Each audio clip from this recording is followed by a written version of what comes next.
मगर हम आप लोगों को बोर नहीं करेंगे और इसके लिए ये एक बहुत खूबसूरत सा पश्तो गाना है और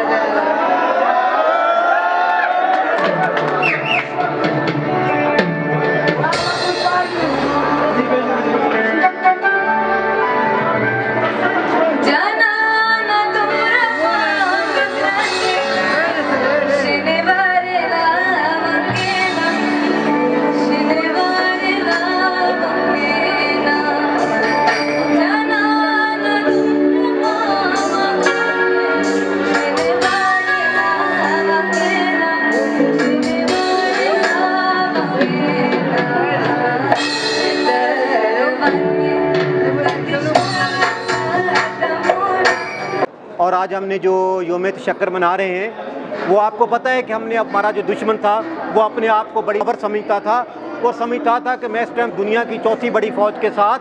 पाकिस्तान के साथ लड़ने आया था। अल्लाह का करम है, हमने अपनी एयरफोर्स की ताकत से, नेवी की ताकत से, एयर डिफेंस की ताकत से उसको ऐसा जवाब दिया कि अभी तक उसको समझ नहीं आती कि मेरे रफ़ाइल कितने गिर गए, मेरे मगत्यारे कितने गिर गए। तो हमारी आज हम उसको योम तशक्कुर मना रहे हैं और जीत की सूरत में हम चाहते हैं कि जिस तरह पाकिस्तान की इकॉनमी में असर पड़ा, बजाय उसकी इकॉनमी डाउन हुई और मेरी इकॉनमी बेहतर हुई, तो हम चाहते हैं कि इसी तरह पाकिस्तान तरक्की करे और जो भी दुश्मन हमारी आँख की तरफ मैली आँख उठा के देखे, हम उसकी आँख निकाल लें।